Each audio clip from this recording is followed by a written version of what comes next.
अभी जो हम लोग का टॉपिक चल रहा है वो चल रहा है एमएस एसक्यूएल सर्वर। और इसमें पिछले वीडियोस में हम लोग डेटा इंटीग्रिटी के बारे में पढ़े थे कि कभी भी जब टेबल बनाते हैं तो टेबल बनाते समय या टेबल बनाने के बाद अगर आपको डेटा इंटीग्रिटी इन्फोर्स करना है, मतलब कि आपके टेबल में जो भी डेटा आ रहा है, रिलेशन में जो भी डेटा आ रहा है वो करेक्ट डेटा आ रहा है, कंसिस्टेंट डेटा आ रहा है, उसके लिए हम लोग डेटा इंटीग्रिटी इंप्लीमेंट करते हैं। डेटा इंटीग्रिटी इंप्लीमेंट करने के लिए क्या करना पड़ता है, आपको कॉन्स्टेंट्स यूज करना पड़ता है। कौन कौन सा कॉन्स्टेंट्स हम लोग यूज किए, प्राइमरी की, यूनिक की, चेक, डिफॉल्ट और फॉरेन की। अब मान लो इन केस तुम कोई कांस्टेंट लगाए और बाद में कोई ऐसा जरूरत आया कि वहां पे वो कांस्टेंट को क्या करना, हटाना है। जैसे मान लो कि तुम एक कांस्टेंट लगा दियो मोबाइल नंबर वाले कॉलम में कि मिनिमम या मैक्सिमम लेंथ उसका कितना होना चाहिए, 10। अब बार बार बीच बीच में ऐसा न्यूज आता है कि अब मोबाइल नंबर जो है 10 डिजिट की जगह क्या हो जाएगा, 12 डिजिट का हो जाएगा।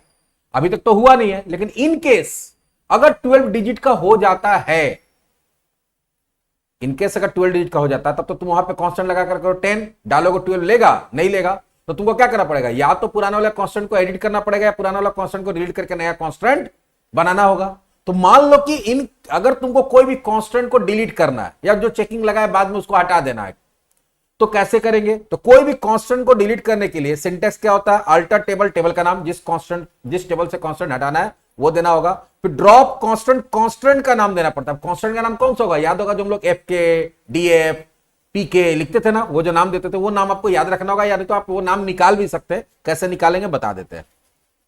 जैसे मान लो हम लोग पिछले दिन एक डेटाबेस बनाए थे, स्टूडेंट मैनेजमेंट डीबी, ठीक है, उसी को ओपन करते हैं।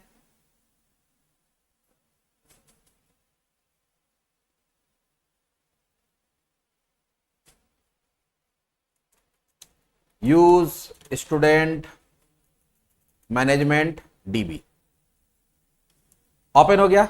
अब अगर मान लो कि कोई भी डेटाबेस में कितना डेटाबेस ऑब्जेक्ट्स है, देखो डेटाबेस ऑब्जेक्ट्स किसको बोलते हैं, डेटाबेस में जो भी चीज आप बना के स्टोर करते हैं।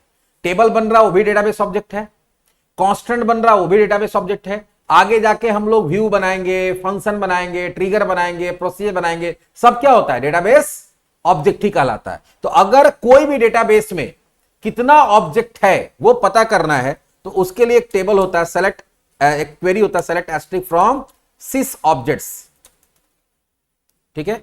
और इसको क्या करेंगे, रन करा देंगे, OBJECTS।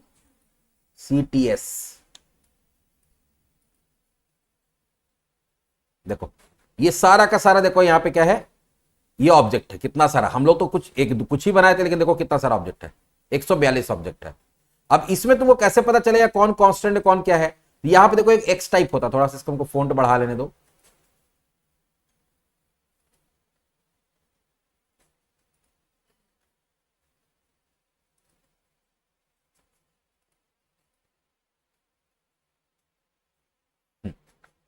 यहां देखो टाइप है ना, ITSQCUF दिख रहा है।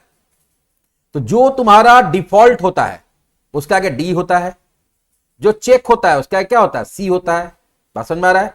जहां पे U है वो यूजर टेबल होता है, U for user table. F मतलब क्या है, फॉरेन की। P का मतलब क्या है, प्राइमरी की, सॉरी प्रोसीजर। P का मतलब क्या होता है, प्रोसीजर। ये सब प्रोसीजर है। तो यहां पे देखो अलग अलग तुम्हारा क्या है दिया हुआ है। कहीं कहीं S होगा, S का मतलब क्या होता है, सिस्टम टेबल, मतलब जो अपने आप टेबल बना है। बहुत सारे डेटाबेस बनते के साथ बहुत सारा टेबल बन जाता है। तो तुमको मान लो अगर डिफॉल्ट डिलीट करना है तो आप D को खोजेंगे। देखो D है, STUCT है ना यहाँ पे, तो ये DF STUCT, तो ये नाम यहां से तुम निकाल सकते हो अगर भूल गए हो तो। मान लो कि तुमको डिफॉल्ट हटा देना है STUCT वाला, तो ये किस में था, स्टूडेंट में था। तो हम लोग हटाने के लिए क्या करेंगे, क्या होगा, अभी क्या बताए थे, अल्टर टेबल, टेबल का नाम, टेबल का नाम क्या है, स्टूडेंट। ड्रॉप कांस्टेंट, कांस्टेंट का नाम क्या है, DF_STUCT।